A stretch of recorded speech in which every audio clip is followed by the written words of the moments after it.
Monsoon इन दिनों पूरे देश में हावी है। जगह जगह बाढ़ से हालात बद से बदतर होते नजर आ रहे हैं। बाढ़ और भूस्खलन के चलते लाखों जिंदगियां प्रभावित हुई हैं, वहीं हजारों को जान से हाथ धोना पड़ा है। बारिश का कहर अब भी देश के कई राज्यों में जारी है। इसी के साथ जारी है तबाही का मंजर। सबसे पहले बात करते हैं केरल के वायनाड की, जहां हाल ही में भूस्खलन के चलते तबाही का खौफनाक मंजर देखा गया। इस भूस्खलन के कारण अब तक 200 से अधिक मौतें हुई और यह आंकड़ा समय के साथ बढ़ता ही नजर आ रहा है। इस भूस्खलन में अभी तक 1500 से अधिक लोगों को मलबे से बाहर निकाला गया। करीब 8000 लोगों को 82 राहत शिविरों में भेजा गया। भारतीय कोस्ट गार्ड, रेस्क्यू टीम, भारतीय सेना, भारतीय नौसेना, एनडीआरएफ और एसडीआरएफ की टीम राहत बचाव कार्यों में जुटी है। अब भी इस मलबे में कई लोगों के फंसे होने की आशंका जताई जा रही है। न सिर्फ इंसान, आपदा में कई मवेशियों की भी जान गई। वायनाड के पशुपालन विभाग को प्रारंभिक स्तर पर मिले आंकड़े के अनुसार इस भूस्खलन में अभी तक 225 मवेशियों की मौत हुई और बहुतों के फंसे होने की आशंका भी है।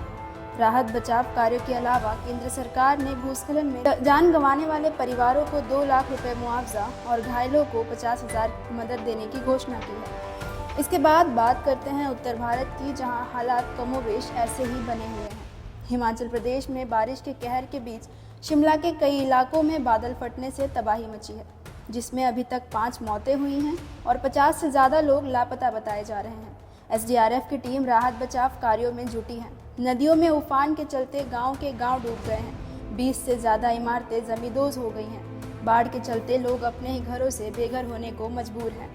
वहीं हिमाचल के बाद रुख करते हैं राजधानी दिल्ली का, जहां मिनटों की बारिश भी लोगों को घंटों जूझने पर मजबूर कर दे रही है। सड़कें तालाब बनी हैं। निचले इलाकों की इमारतों में पानी भरने की वजह से लोगों का जीना मुहाल हो गया है। बारिश के कारण राजधानी दुर्घटनाओं का गढ़ बनी है।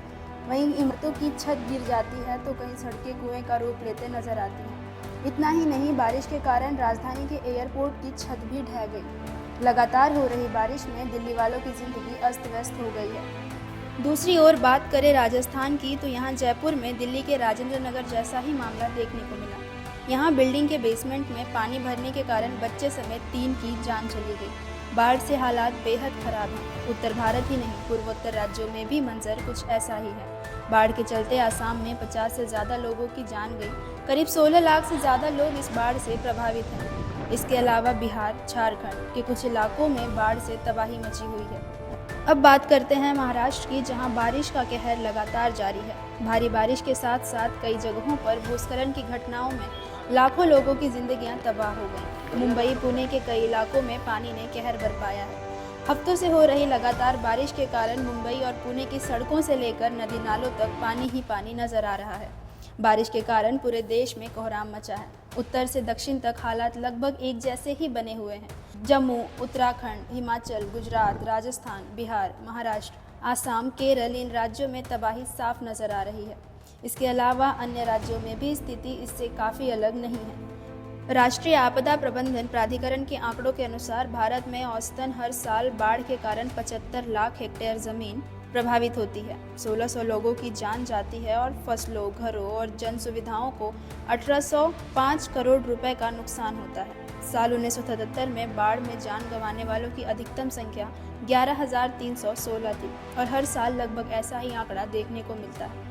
चिंता की बात यह है कि ये हालात इतनी जल्दी सुधरने की कोई गुंजाइश नज़र नहीं आ रही। मौसम विभाग की ताज़ा रिपोर्ट में कर्नाटक में रेड अलर्ट तो दिल्ली, हरियाणा, मध्य प्रदेश, ओडिशा, राजस्थान और पश्चिम बंगाल में ऑरेंज अलर्ट जारी किया गया है। इसके अलावा जम्मू कश्मीर, गुजरात, तेलंगाना और तमिलनाडु में येलो अलर्ट घोषित किया गया है।